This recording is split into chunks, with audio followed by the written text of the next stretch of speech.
औरंगजेब ने गुरु तेग बहादुर जी को क्यों इतनी बेरहमी से शहीद किया? क्या गुरु जी के पास शहीद होना ही आखिरी विकल्प था? कौन थे वे लोग जो गुरु जी को शहीद होता देखना चाहते थे? और गुरु जी की शहादत के बाद ऐसा क्या हुआ जिसने पूरी दुनिया को हिलाकर रख दिया? आज हम इस वीडियो में इन सभी सवालों के जवाब जानेंगे। जब बादशाह औरंगजेब दिल्ली का राजा बना तो 1661 ईस्वी में उसने एक ऐलान जारी किया कि पूरे हिंदुस्तान में जितने भी मंदिर हैं उन पर ताले लगा दिए जाए। और बहाना ये बनाया गया कि मंदिरों की इमारतें बहुत पुरानी हो चुकी हैं, चाहे वह अयोध्या का मंदिर हो या सोमनाथ का। हिंदुओं में तब इतनी शक्ति नहीं थी कि वे मुगल बादशाह के आगे इन बातों का विरोध कर सके। जब कई सालों तक मंदिरों में ताले लगे रहे तब औरंगजेब ने महसूस किया कि हिंदू अपने धर्म को लेकर जागरूक नहीं हैं। ना ही उन्होंने कभी इस प्रकार का विरोध किया। उनमें अपना हक मांगने की शक्ति नहीं थी। ये बात भी विचार करने योग्य है कि जो कौम अपना अधिकार मांगने से डरती है वे धीरे धीरे अपना अस्तित्व आखिर में एक न एक दिन गवा ही बैठती है। अगर हम सिख धर्म की ओर देखें तो बहुत कम समय में ही सिख धर्म ने अपना विस्तार बहुत तेजी के साथ किया है, जिसका कारण गुरु जी की शहादत और बहुत सारे सिखों की शहादत है। सिख धर्म की रक्षा करने के लिए वे अपने जान की परवाह भी नहीं करते। अपने हकों और अपने अधिकारों के लिए सिख कोई भी समझौता नहीं करते। सिख कौम में गुरुओं में ऐसा जज्बा है जो ये कौम शहादत देकर पूरी दुनिया में फैल गई। अब हम बात करते हैं औरंगजेब की। औरंगजेब ने 1674 ईस्वी में हिंदुओं के मंदिर को तुड़वाकर मस्जिदें बनाने का आदेश दिया। कहा जाता है कि बड़े कम समय में मस्जिदें बनवाने के बाद उसने हुक्म दिया कि हिंदुओं को पैसे का लालच देकर मुसलमान बना दिया जाए। अगर वे स्वीकार न करे तो जबरदस्ती उन्हें ऐसा करने के लिए मजबूर किया जाए। इस तरह हिंदुओं को मुस्लिम बनाया जाने लगा। बादशाह औरंगजेब बड़े स्वार्थी और जालिम थे। असल में वे सारे हिंदुओं को मुसलमान बनाना चाहते थे। जो हिंदू बादशाह से नहीं डरता था और मुसलमान नहीं बनना चाहता था वे उसका कत्ल करवा दिया करता था। हिंदू मत के मुख को वे मुसलमान बना रहा था ताकि उसको देखकर अन्य श्रद्धालु भी मुसलमान बन जाए। और उसके काजों ने उसे मशवरा दिया, कश्मीरी पंडित बड़े समाने समझे जाते हैं और अगर वे मुसलमान बना दिए जाएं तो सारे हिंदुस्तान में हिंदुओं को हम मुसलमान बना सकते हैं। औरंगजेब को अपने सेवादारों और काजियों की सलाह बहुत पसंद है। उसने आदेश दिया कि कश्मीर के पंडितों को मुसलमान धर्म अपनाने के लिए सख्ती की जाए।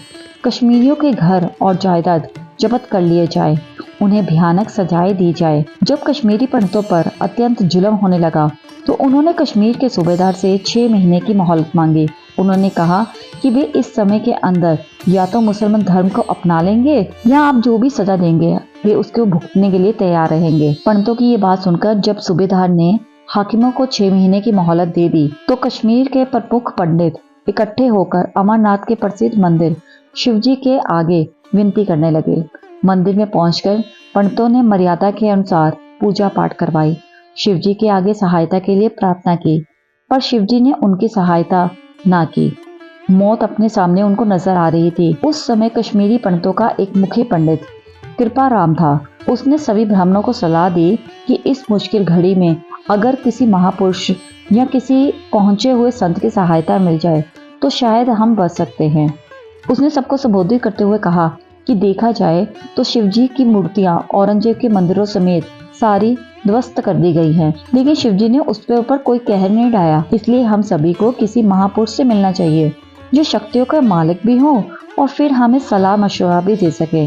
सारे पंडित उस समय सहमत हो गए। तब उन्होंने बताया कि गुरु नानक देव जी के एक महापुरुष हुए हैं जो किसी भी हाकम बादशाह या जालिम से नहीं डरते।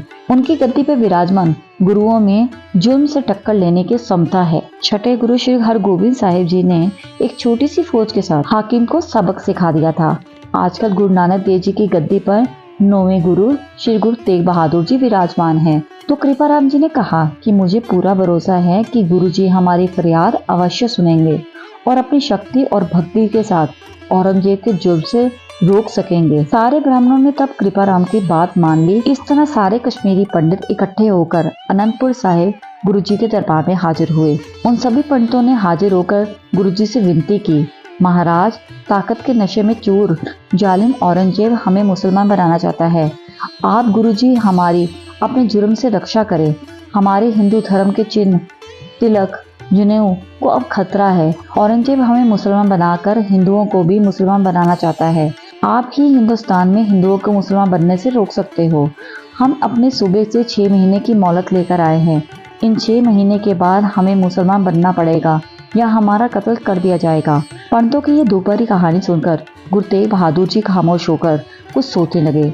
गुरु जी को गहरी सोच में डूबे हुए देखकर उनके साहिबजादे गोविंद राय जी उधर ही बैठे थे।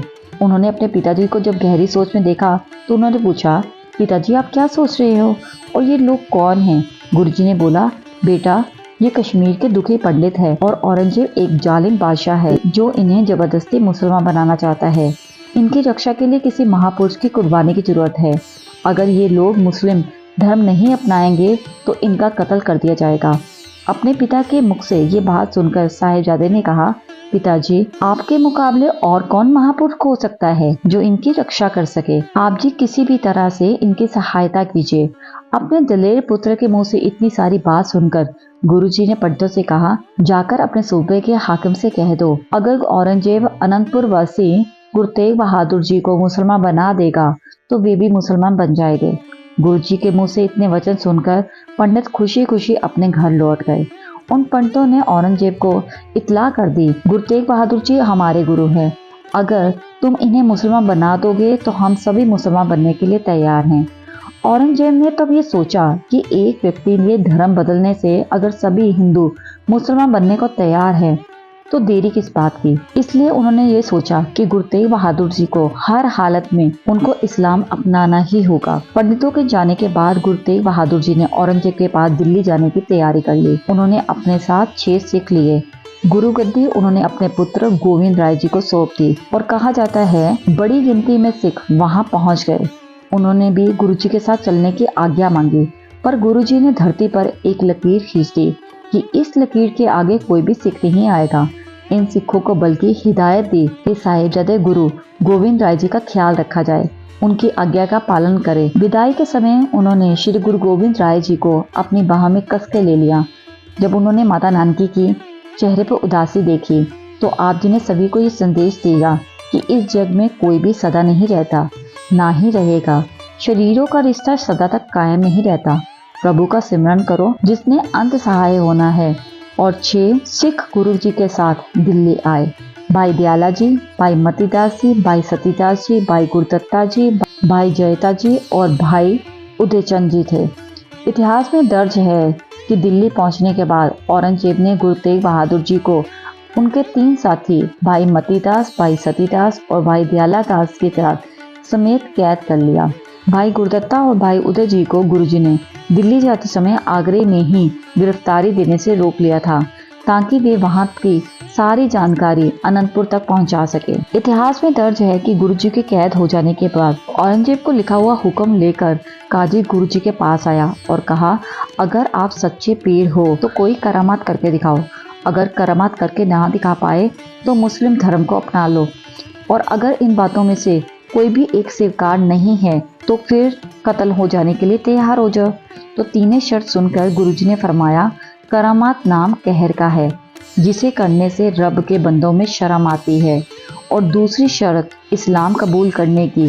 परमात्मा ने हमें जिस धर्म में पैदा किया है इसे छोड़कर हम किसी दूसरे धर्म को अपना नहीं सकते, क्योंकि ये बहुत बड़ा गुनाह है। हमें अपने धर्म में ही जिएंगे और इसी में मर जाना ही पसंद करेंगे। और तीसरी शर्त जो तुमने कत्ल हो जाने के बारे में कही है वो हमें खुशी खुशी कबूल है। ये सारा जगत यहाँ पर मुसाफिर है और यहाँ किसी ने हमेशा के लिए नहीं रहना, फिर हमें मौत का क्या डर। गुरुजी के मुंह से ऐसे वचन सुनकर उन्हें एक छोटी सी कोठरी में कैद कर लिया गया। गुरुजी को भूखा प्यासा रखकर कई प्रकार की यातनाएं दी गई, पर इतना कुछ होने के बाद भी गुरुजी अपनी बात पर कायम रहे। तब औरंगजेब ने हुक्म दिया कि गुरु के साथ पकड़े गए तीनों सिखों को उन्हीं के सामने भयानक सजाएं दी जाए, उनका कत्ल कर दिया जाए, ताकि अपने साथियों की दर्दनाक मौत को देखकर वे भी घबरा जाए और हमारी बात को मान ले। लेकिन सन 1675 ईस्वी में भाई मतीदास जी को लकड़ी के बड़े से टुकड़े में बांधकर आरा रखकर बीच में से काट दिया गया। भाई मतीदास जी ने उफ तक न की और वे अपने आखिरी सांस तक पाठ करते रहे। दूसरे दिन भाई दयाला जी को उबलते हुए पानी में डालकर शहीद कर दिया गया। तीसरे दिन भाई सतीदास जी को रूई में लपेटकर आग लगाकर भाई मतीदास जी को भी शहीद कर दिया गया। भाई मतीदास, भाई सतीदास और भाई दयाला जी की दर्दनाक शहीदी को देखकर गुरुजी अपनी बातों से नहीं घबराए, वे अपनी बात पर अटल रहे। तब बादशाह ने एक नया हुक्म जारी किया कि गुरु तेग बहादुर जी को तलवार से कत्ल कर दिया जाए और कत्ल करने से पहले एक समय निर्धारित करके सारे शहर में ढिंढोरा पीटा जाए और लोगों को सूचित किया जाए कि हिंदुओं के पीर को चांदनी चौक कोतवाली के बाहर कत्ल कर दिया जाएगा। काजी ने बादशाह का ये हुक्म गुरुजी को जब सुनाया तब भी उन्होंने मुसलमान बनने से फिर से मना कर दिया। तब गुरुजी ने कठोर शब्दों में कहा कि हम प्रभु के मिले हुए अपने धर्म को छोड़कर बादशाह का धर्म अपनाने के लिए किसी भी कीमत पर तैयार नहीं हैं। हम अपने धर्म की खातिर कत्ल होने के लिए तैयार हैं। कहते हैं कि उस दिन यानी 22 नवंबर 1675 ईस्वी कोतवाली के बाहर गुरुजी की इच्छा के अनुसार उन्हें पहले स्नान करवाया गया। उसके बाद गुरुजी को चौंकड़ा मारकर जल्लाद को कहा कि पाठ का भोग पड़ने के बाद जब मैं अपना सिर झुकाकर प्रभु को नमस्कार करूं, तब तुम अपना वार करना। और इतिहास में ये बात साफ रूप में दर्ज है कि पाठ का भोग पड़ने के बाद जब गुरुजी ने अपना सिर झुकाया तब जल्लाद जलालदीन ने तलवार से एक जोरदार वार से ही गुरुजी के शीश को धड़ से अलग कर दिया। और हजारों के भीड़ में ये नजारा देखा तो चारों तरफ हाहाकार मच गई। तभी बड़ा भयानक तूफान आया और सभी तरफ अंधेरी छा गई। सूरज को भी तूफान ने अपनी लपेट में ले लिया। चारों तरफ सिर्फ अंधेरा ही छा गया।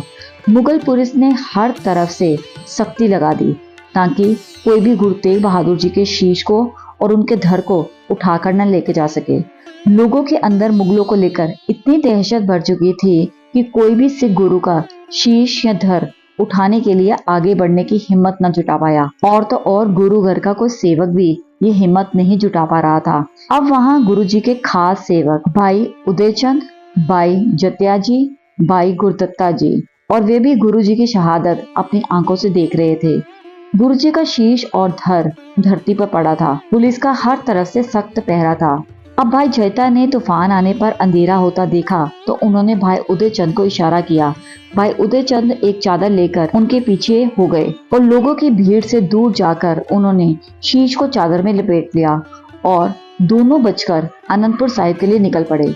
उसी समय गुरुजी का एक सेवक लखी शाह बंजारा, जो मुगल फौज में शाही ठेकेदार था, वे किले का सामान रखकर अपनी खाली बैलगाड़ी को लेकर अपने घर की ओर जा रहा था।